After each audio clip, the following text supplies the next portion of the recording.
There is a version of Hollywood history where Michael Keaton never puts on the cape, where the phone call comes, he listens, and then he says no, where he walks away from the role that would define a generation, reshape an entire genre, and cement his place in cinema mythology, and where, for years, almost nobody knows the full reason why. That version is not entirely fiction. What Keaton actually did with Batman is far more complicated than the legend allows, and at 74, after decades of careful deflection, partial interviews, and the kind of controlled silence that only very self-aware actors maintain, he has started to let pieces of the real story out. Not all of it, but enough. Enough to reveal that the man behind the mask was always, on some level, uncomfortable with what the mask represented. Enough to show that the decision to walk away the second time, from the sequel, from the franchise, from the empire Tim Burton and he had built together, was not impulsive, not naive, not even primarily about money. It was about something that matters more to Michael Keaton than almost anything else: control. Before we get there, stop and consider what it means to be cast as Batman in 1988. Tim Burton, fresh off Beetlejuice, is handed the most anticipated comic book film in Warner Bros. History. The studio wants spectacle, the fans want a hero, and Burton, with characteristic perversity, looks at his options and chooses the funny one, the nervous one, the quick, wiry, unpredictable actor from Night Shift and Mr. Mom who had never once suggested the architecture of a superhero: Michael Keaton. The backlash was immediate and extraordinary. 50,000 protest letters arrived at Warner Bros., according to multiple accounts. The fans were furious, the comics community was volcanic, and Michael Keaton, by most reports, simply did not understand what he had walked into. He had not read the comics. This is the detail almost everyone misses, and it explains almost everything that came after. Keaton came to Batman not as a fan, not as a student of the mythology, but as an actor looking for a role with psychological texture. He later said in interviews that what drew him to the character was not the gadgets, not the spectacle, not the cultural weight. It was the question underneath all of it. Why would a sane person dress as a bat and go out at night to fight crime? What is wrong with this man? That question genuinely fascinated him, and it is precisely because he asked that question, rather than simply inhabiting the icon, that his performance works the way it does. But that same intellectual distance from the mythology would eventually become the fault line everything cracked along. The 1989 film arrives and does something nobody at Warner Bros. Had fully anticipated. It does not merely succeed, it detonates.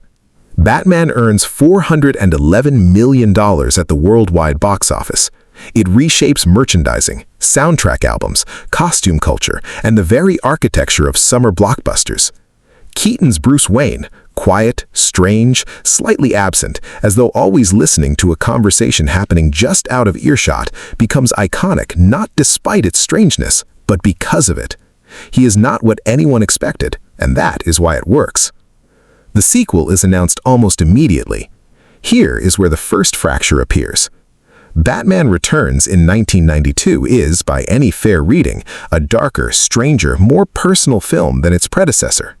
Burton goes further into expressionism, further into psychological horror, further into a world that feels genuinely threatening.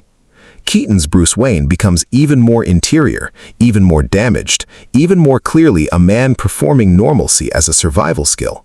And the film is, in many respects, extraordinary, but it also frightens Warner Bros. Parents complain. McDonald's pulls its tie-in promotion. The studio begins to wonder whether Tim Burton's vision of Batman is sustainable as a franchise engine. What they are really wondering is whether they can afford to keep making films that belong to the director and the star rather than to the brand. The answer, as far as the studio is concerned, is no. This is the moment the story turns, because what follows is not simply a business decision. It is a philosophical collision between two completely different ideas of what Batman should be. Warner Bros. Approaches Joel Schumacher to direct the third film. Schumacher is talented, commercially reliable, and, critically, interested in a version of Batman that is brighter, louder, more colorful, and more toy-friendly. He wants neon. He wants spectacle. He wants the kind of movie you can sell to every demographic simultaneously. Keaton reads the script for what will become Batman Forever. and something in him refuses. He has spoken about this moment with varying levels of detail across different interviews over the years, but the through line is consistent. According to Keaton himself, the script did not make sense to him. It did not answer the question he had been asking since before he put the suit on for the first time. It did not feel like it was about anything beneath the surface. And for Keaton, a script that does not operate on multiple levels simultaneously is not a script worth making. He walked away from a reported $15 million salary.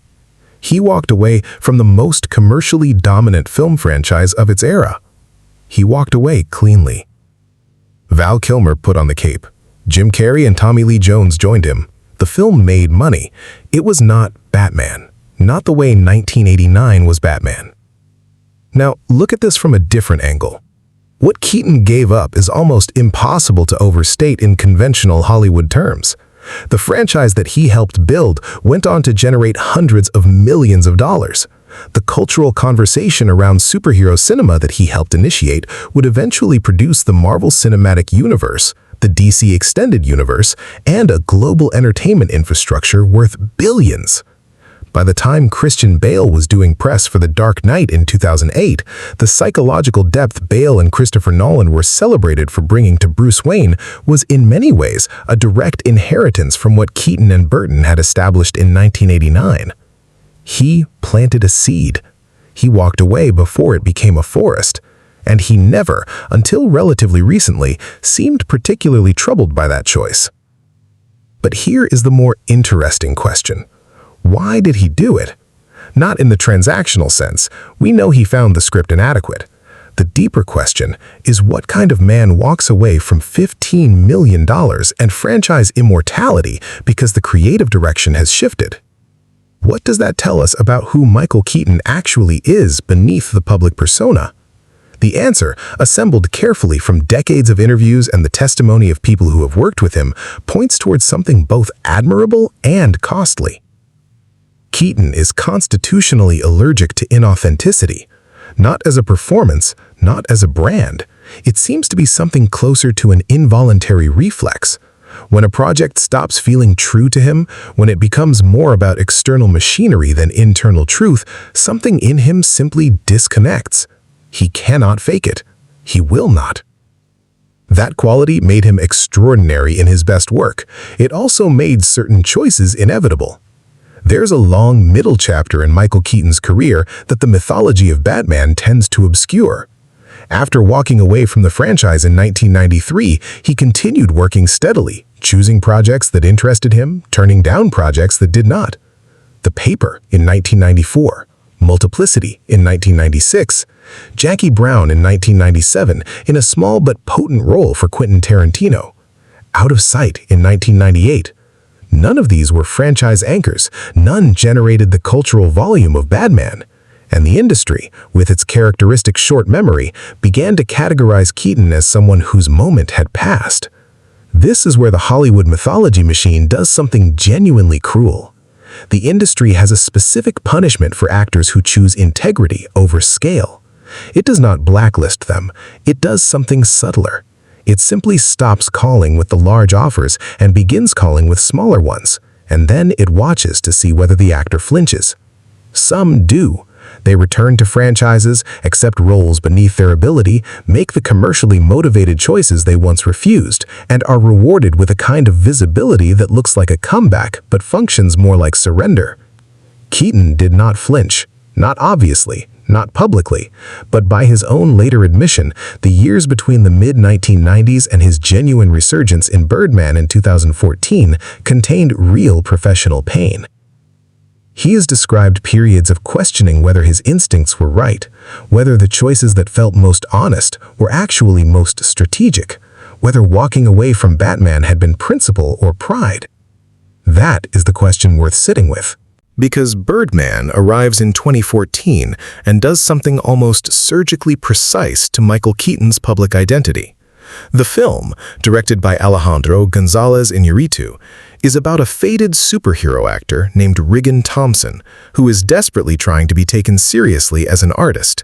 The parallels to Keaton's own biography are so naked that they become part of the film's power. Keaton, the man, and Regan Thompson, the character, are in genuine conversation throughout every frame. And Keaton's performance, raw, fearless, borderline self-lacerating, earns him an Academy Award nomination and a kind of critical resurrection that almost never happens to actors in their 60s. But notice what the film is actually saying. It is not celebrating the choice to leave the franchise behind. It is excavating the cost of that choice, the wound that stays open, the need for validation that never fully disappears, no matter how firmly you tell yourself you left on your own terms. Keaton does not play a man at peace. He plays a man still fighting. At 74, his relationship to the Batman mythology has come full circle in ways that are both generous and revealing. He returned to the role in The Flash in 2023, playing an older Bruce Wayne who has been living in self-imposed isolation, who has chosen absence over engagement, who has stepped back from the world and its demands and its expectations. The parallels are, again, impossible to miss. He has spoken in recent interviews about what it was like to return, about putting the suit on again after 30 years. He has described it as surprisingly emotional, as stranger than he anticipated. He has been careful, as he always is, about exactly how much of the interior experience he shares. But between the lines of what he says, and in the precise way he deflects certain questions while answering others, a portrait emerges. The man who walked away from Batman was never indifferent to Batman. He was protective of it. That distinction matters more than it might initially seem. Indifference requires no courage and no cost. What Keaton appears to have felt was something more like fierce ownership, a conviction that the version of Batman he and Burton had created was genuinely valuable, was doing something real and strange and unprecedented, and that allowing it to become something cheaper would be a kind of desecration. Whether or not that conviction was correct is almost beside the point. It was real. It shaped every choice he made. And it cost him, in conventional industry terms, an enormous amount. Stop here for a moment and consider the women in this story, because Keaton's professional mythology has tended to overshadow the personal one, and the personal one contains its own complexity. He was married to Caroline McWilliams from 1982 to 1990. They have a son, Sean. The marriage ended around the same time his fame reached its first peak, which is not an uncommon pattern, and not, by most accounts, a story of dramatic public collapse. It was private, which is very much in keeping with who Keaton is as a person. He has not remarried. He has, over the decades, maintained a privacy around his personal life that is almost anachronistic in an era of performative celebrity disclosure. And there is something in that privacy that connects directly to the professional story. The same instinct that told him to walk away from Batman when it stopped being true, that allergic response to performing something he did not feel, seems to operate in his personal life as well. He does not perform, for better and for worse. The financial cost of his choices has been well documented by entertainment journalists over the years. When he declined Batman Forever, Val Kilmer negotiated a $7 million deal. George Clooney followed in Batman and Robin for a reported $10 million. The franchise continued generating enormous revenue for Warner Bros. For years. By the time Bale entered the Nolan trilogy, the going rates for lead superhero actors had escalated dramatically. Keaton, by choosing out at the exact moment of maximum leverage, left extraordinary money on the table. He has spoken about this without apparent bitterness, which is either evidence of genuine equanimity or very practiced composure, possibly both. Here is the detail that changes how you see all of it. In 2021 and 2022, Keaton was attached to play the superhero Vulture in the Sony Marvel adjacent universe and was positioned to potentially become a recurring presence in that franchise infrastructure. The role was not Batman, but it suggested that the man who famously walked away from franchise work had found in his 7th decade a more comfortable relationship with the machinery he once refused. He was not surrendering his standards. He was applying them from a different position, from a place of less urgency and more choice. That is what aging gracefully in Hollywood looks like when you have never fully compromised. You stop fighting the machine and start negotiating with it on your own terms, at your own pace, with the patience of someone who already knows what it costs to say no. There is a version of the Michael Keaton story that frames him as a cautionary tale. The man who left the franchise and paid for it with decades of reduced visibility. The actor whose principles cost him the kind of mainstream immortality that attaches to a role and never fully lets go. In this version, the Batman decision is a mistake. A brilliant, stubborn, expensive mistake. But there is another version, and at 74, Keaton himself seems to be living in it. In the other version, what he protected was something more durable than franchise revenue. He protected the integrity of a particular artistic decision made at a particular moment. He ensured that the Batman he created in 1989, quiet, strange, damaged, genuinely frightening in his stillness, remained exactly what it was without being diluted by sequels that drifted further and further from its original strangeness. The 1989 Batman is not part of a long franchise run. It stands alone. It stands complete. And it is aged in a way that neither Batman Forever nor Batman and Robin has managed. History, in this version, vindicated him. Slowly, expensively, but completely. What does a man look like at 74 when he has spent his entire career making choices based on an interior compass that almost nobody else could read? He looks like Michael Keaton in recent interviews. Calm, precise, occasionally funny in the way that deflects without quite hiding. Clearly still thinking hard about craft, about meaning, about what acting actually is beneath its commercial surface. Still unwilling to perform comfort he does not feel. Still unwilling to say the expected thing when the true thing is available. He looks, in other words, exactly like Bruce Wayne. A man performing normality while living in a completely different register underneath. When he put the suit on again for The Flash, there was a moment, captured in various behind-the-scenes accounts and hinted out in press interviews, where the weight of 30 years came into the room with him. The crew reportedly went quiet, not from reverence exactly, but from something more complicated. The recognition that this man had refused to become what the machinery wanted him to become, had paid a real price for that refusal, and was now standing in the suit again not because he had surrendered, but because he had waited long enough for the industry to come back to him on terms he could accept. That is a different kind of ending than Hollywood usually provides. Think back to the beginning of this story, the version of history where he says no, where he walks away, where for years almost nobody knows the full reason why. The truth, assembled from everything he has said and everything the people around him have observed, is that the reason was always the same. He said no to the version of Batman that was becoming a product rather than a story. He said yes to the version of Batman that had something true to say about the cost of choosing darkness as your life's work. About what it means to put on a mask so long that you forget who you are without it. He has been telling that story his entire career. The costume just made it visible.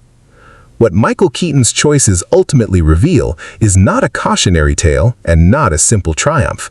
They reveal the particular shape of a particular kind of courage.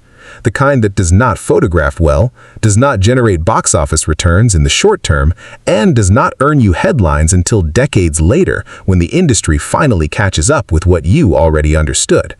The kind of courage that costs you things you cannot get back and gives you things you cannot fully explain. At 74, he seems to know exactly who he is. In Hollywood, that is so rare it is almost worth more than the franchise. The man never needed the bat signal to find himself. He needed it to show everyone else where he had been all along.